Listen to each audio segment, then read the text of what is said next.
When God is born within you, for that's the beginning of it all, you first awaken within you, and you do not know you are God. You only know that you have awakened from the most profound sleep ever, and it seemed like eternity. You did not awake on the bed where you fell asleep the night before. You awoke in a tomb, and the tomb is your skull. And you awake within your skull, and you are all alone. There's no one present. But you have a built-in innate knowledge what to do, and you do it, and you come out of your skull as a child comes out of the womb of woman. But you're coming out of your own skull, and you pull yourself out of your own skull. God actually took upon himself the limit of contraction, which is man. Now he is born, the birth being an expansion. There is no limit to expansion. God is forever expanding. And then, at a moment of expansion, he then has a new venture of contraction. Then he expands beyond what he was. Then he contracts. Then he expands beyond what he was. And that is God's play. There is no limit to expansion. He puts a limit to contraction. The limit here is man. So when you break the tomb, you come out and you are God. So when he said to me, I laid myself down within you to sleep. Who said that? The depth of my own soul. The Lord said that. I laid myself down within you to sleep. And as I slept, I dreamed a dream. I dreamed, and I knew exactly what he was dreaming. He's dreaming that he's I. And when the dream is over, we aren't two, we are one. No longer will he simply treat me as something on the outside, an emanation of his. No more the emanation. He cleaves to me, and we become one being. So a man leaves his world, his father, his mother, everyone, and cleaves to his wife. And this is the wife, the emanation of God. Yet, though his emanation, it's his wife until the dream is over. When the sleep is over, we aren't two, we are one. And I know that when I awoke within me, I wonder, how did I get here? Who put me here? For this is the tomb. This is a sepulchre. And only one who thought me dead could have put me here, for this is a tomb, and only the dead are placed in tombs. So someone, I didn't realize then that it was a deliberate act on my own part. I laid down myself. I have the power to lay it down and the power to take it up again. For I am the resurrection and the life. So he entered death's door, the human skull, and laid down in the grave of man. And there he dreams the dream of life. And this is the dream of life. And one day, it comes to the end. And he awakes where?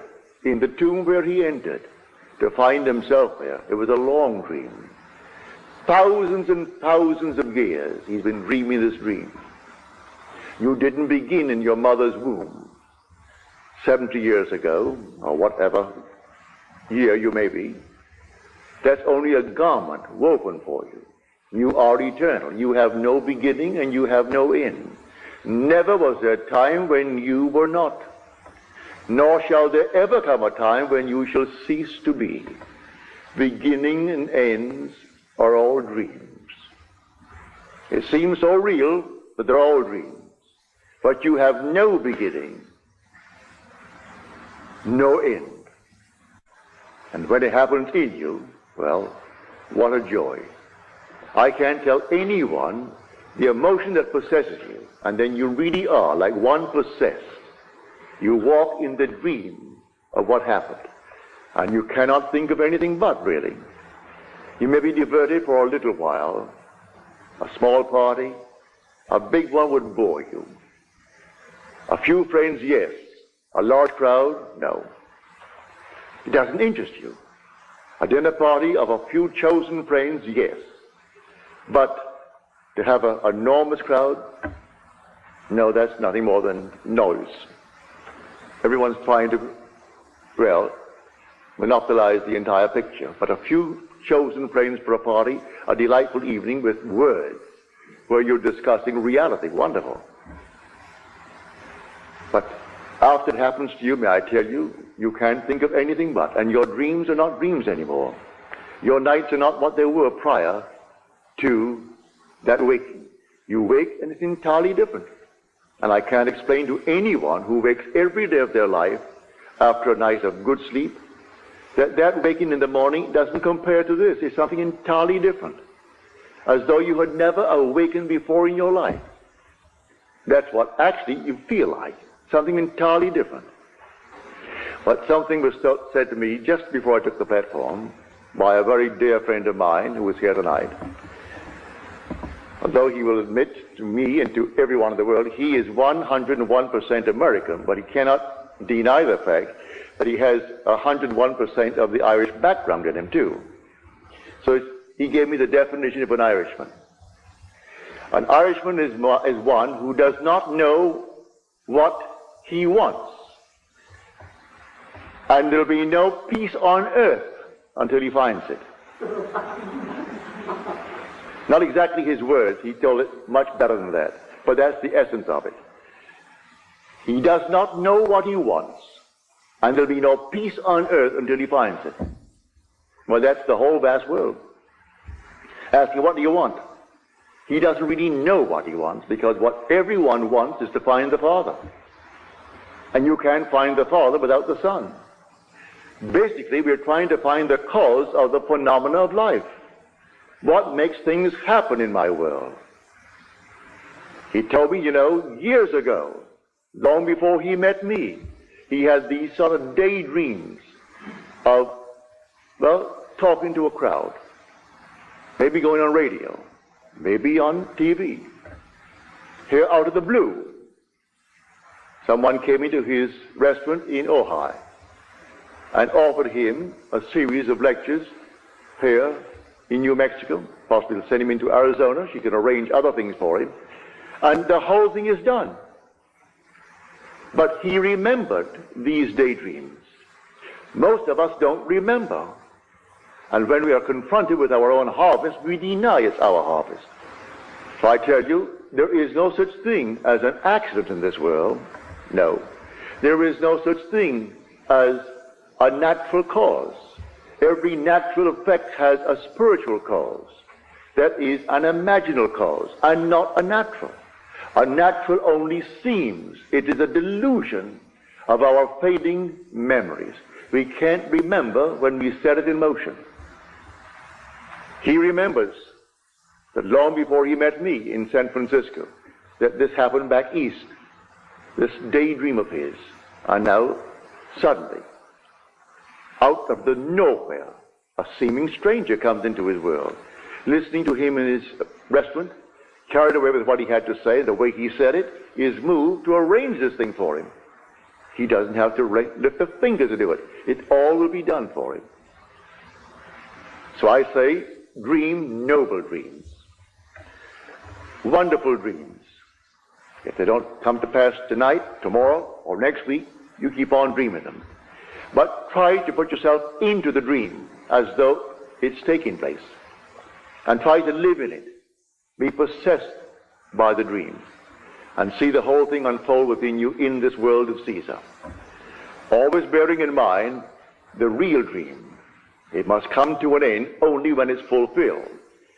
And the story is the fulfillment when you awake. For resurrection is waking. It's not gathering dead bones together and putting flesh on it. It's simply awakening. You are sound asleep and you awaken like a man out of a deep, deep sleep to find yourself in a tomb. But you have the strength to break the bonds of that tomb and to come out of that tomb. And when they come to search for the body, they've taken away the body. They only knew you by reason of the body that you wore, and that's taken away. They can't see you. Him they could not see. But he was fully aware of everyone round about it, in spite of all the pain you've gone through and all the horrors of the world. For this is a nightmare. Can't confine it only to the night. It's a daymare too, with most people. So I tell you, at the end, it's not a reward, it's simply victory. You had plotted and planned the whole thing before you entered the tomb. You prepared a way for your own return to whom? To yourself. I came out from the Father, and I came into the world. Again, I am leaving the world, and I'm returning to the Father. And that's the story of this week. So as far as Friday goes, Good Friday, save your tears. The crucifixion is over. And it was a voluntary act on your part, which is God's part. You laid yourself down in a tomb for the purpose of dreaming the dream of life. And in that dream, you suffered. You knew you would. As you're told in the 24th chapter of the book of Luke, again you're told it in the 18th for that matter, but the 24th. O foolish men and slow of heart to understand all that the prophets have written and said about the Christ. Was it not necessary that Christ suffer these things and then enter into his glory?